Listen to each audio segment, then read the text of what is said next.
welcome back to Budget Bangers. Going on a wander to go and pick up a car that I've just bought for just £380. Car that I'm quite fond of personally, very underappreciated, but it seems alright. Unsure whether I'm going to retail it or whether I'm just going to fix its little problems, trade it out, just stick it on Facebook Marketplace for cheap. Bit undecided, but we'll have a good look around it and we'll see what we can make of it. Hopefully when I get there it's still light, but if not, you'll just join me tomorrow when it is light. Seems like a plan. So yeah, we'll see what it's like when we get there. And just got here, it's a bit dark to be shooting a video, so I'll probably leave until the sun comes up. The little Clio estate over there that I sold last year, that's always nice to see. I'd like to see my sales cars around. Maybe we'll get a proper video of it tomorrow. Right then, so we're back in the sunlight, and this is my latest purchase. I'll give you a bit of information about what this is. This, quite simply, is a Daihatsu Sirion. They come in many other different platforms, actually. You can get them in a Daihatsu Sirion, you can get a Subaru Justy, you can even get a Perodu Myvi. I did find out that in other countries this can also be sold as a Toyota as well. If I'm not mistaken, I'm pretty sure Toyota have their hands in the old Daihatsu's pot. Correct me if I'm wrong, but I'm pretty sure last time I read that was true. So when you hear people like Lee from Car UK say that the Toyota Aygo, the 107 and the Citroen C1 have a Daihatsu derived engine, it is from these. It has got the same engine as them. It's a reliable little lump. This one does have a running issue, doesn't run very well, mainly on idle. If you get the revs up a little bit, it does seem to run very well. They're obviously good on fuel or road tax. These I am very fond of. The nice little cars, I am a bit more fond of the quirkier cars, shall we say. But these are good cars.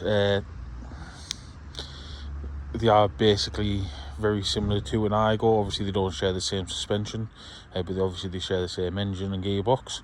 They're a bit more spacious. They never really took off in this country. I don't know why. They do look a little quirky, but you know, they are what they are. I have sold a few of these in the past, and I'll be honest with you, the majority of the people that have bought these cars are not from this country. They are more foreign nationals. So like, I think I've sold one to a Polish fella. I've sold them to an African fella. They're the ones I can name off the top of my head. I don't think anybody directly from England as of birth have ever really came and bought one of these off me. We just don't seem to appreciate them. Why? I do not know. So we'll have a look around this one. It's yeah, it needs bits. So I don't know whether I'm going to retail it or not, whether I'm just going to get it up and running properly and just try and do a bit of a quick flip to a trader, or even put it up on Facebook Marketplace cheap. But we'll have a look around it and we'll see what £380 buys you in this day and age. Now, overall bodywork for the age of the car, it's not too bad. It's only got 83,000 miles on it. My keen eye has spotted it's had a bit of paint on this corner. Not a particularly good job, not a particularly bad job either. You know, I'm not going to say I could have done any better, if you know what I mean. You know, the few usual stone chips around it. Somebody's had a little whoopsie in this corner. It's pushed out, so I think when they've pushed the bumper and there's some solid behind it and it's pushed bits out, you probably get them levelled off with a heat gun, bit of bumper filler. Depends on how far you go. It's all down here as well. Realistically, you're going to be doing, you could be doing half the bumper, if I'm being honest with you. You're probably going to take it up to about here. Actually, possibly a bit further. You're maybe going to do half the bumper corner, and then there's the wing's gone a bit, a little bit there, and a little bit there. Again, you're gonna be blown into here. So depending on how far you want to go, do you just want to make it look presentable? Do you make it want to look mint? I don't know. I mean, like, I'm going to be picky. I think when it's being bumped, just put a tiny little crease in the wing there. But other than that, not too bad. Bit of a damage to a wheel should be. You're not going to replace it for that. Down the sides, yeah, it's a bit grimy. Want a good old polish, but nothing too major. This corner here, again, you're going to be full bumper corner again. I can kind of tell it's had a bit of paint on this corner before. Not the best job in the world, not a bad job either. So you're going to do this corner, it's going to get blown up to here, and then you're going to take it into the bumper a bit more. You know, it's how far you go. I'm probably talking £350 just in paint so far. You're probably looking about £150 a cornerish. That's just for a cheap job, that's not for like a top job. Again, little scratches here, little touchings to do, nothing major, not too bad. Boot lid's alright. You've got the usual greasy finger marks here. Yeah, anyway, a little bit of a rust spot starting to come through here. You're not going to paint the full door for that, so you kind of knock that rust back, give it a bit of a touch in and things like that, and do the job properly. There's a little bit going there as well. Again, if you want to paint it, you're talking, you're going to be at least in the full quarter, really. You're not going to justify it on a car like this, really. It's got all good tyres on it. That's a Continental, I've just noticed there. What have we got here? That's a Continental as well. Oh, get distracted. A little bit of rust down on the bottom of that wing. Again, are you going to change? Are you going to do something overly serious about that? Not really. These cars' retail values not great. This car's in my area maximum probably 11.95. I'll be honest with you, could I see me getting 11.95 for it, even though I made it mint? Last one I had of these, I put it for 9.95 with the MOT I had on it. I ended up taking a bid on that, and it sold quite quick. But again, we're not going to be. It's not got millions in it.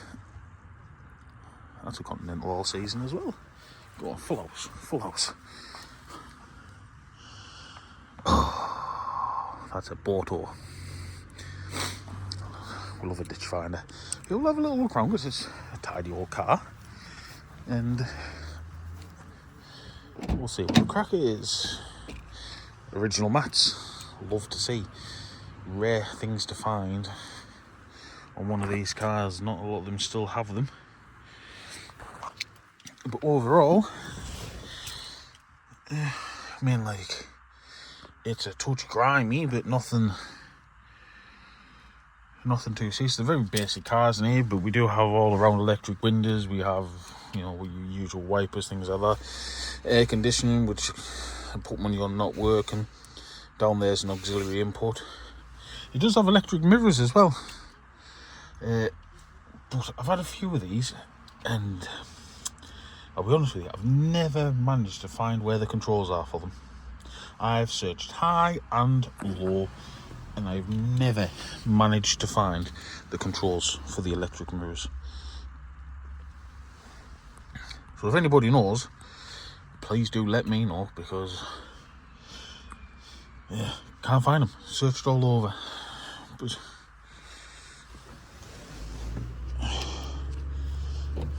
you know, nice and spacious in the back as well.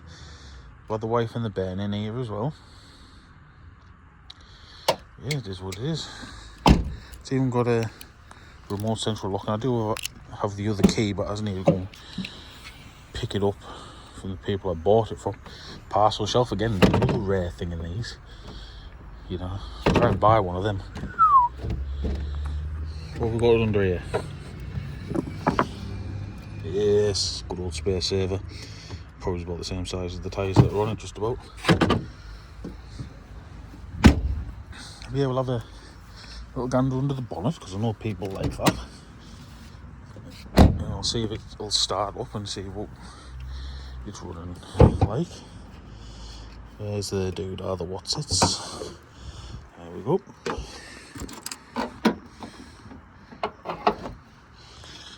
And there we go. A very familiar engine to a lot of people in this world. It is just the engine out of the Toyota Aygo. Or shall I say the Toyota Aygo was the engine out of this. Under here it's not special really, it does run a bit lumpy. Possibilities of wanting a new battery. But I want to see if it comes around, because although they are like little watch batteries, these things, because they're unusual, generally makes them a bit more expensive. I'm sure the last time I priced up a battery on something like this, can't remember, but because again, just look at it, it's almost the same size as my phone. Yeah, we'll give it a start up and you can hear it run. It does have a misfire, I do believe. It's not showing any codes for said misfire. Oh, like a sewing machine. Do ignore the auxiliary belt squeaking away. Yeah, she's got a misfire on her. Only seems to be on idle, which is quite strange. You know, you get the revs up and it seems to run as smooth as silk. I don't know whether it just wants to set spark plugs in it or what the gist is, but we need to get this top cover off with the air filter box and have a look. It does have some service history with it, up to 2016 when it had 18,000 miles on it, so you know, it's got to have been serviced since then. I think there was a receipt in there of 50,000 that I found, but again, you know, we're not talking great service history. But yeah, nothing special really. I do need to try and get that belt sorted out, because it does scream, but especially when you drive it.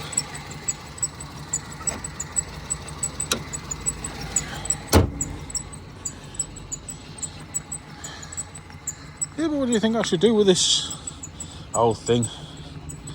Oh, it's even got one touch. Never noticed that. It's getting better. What do you think should I do with it? I'm in two minds. Can I see me retailing it? Oh. At a push.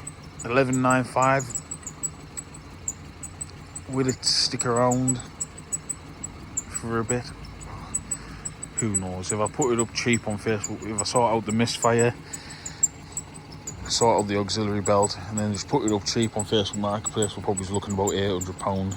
I'll probably do what I can, make the bodywork a bit better, but nothing special. Obviously, if I retail it, I'm going to have to do something with that bumper corner,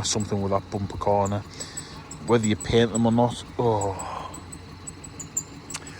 I don't know. But yeah, what do you think? Because they are good cars, they are dependable little cars, and you know, if that misfire gets sorted, it'll run forever and a day. Seeing them engines on with 200,000 miles on and still going strong. Right then, scratch what I was saying a second ago. And look, getting my hands dirty. I thought after shooting that bit of content I'd leave it there, but turns out not. Now, these indestructible engines, this one's been destroyed basically. It's lost compression on cylinder 2. It's knackered basically.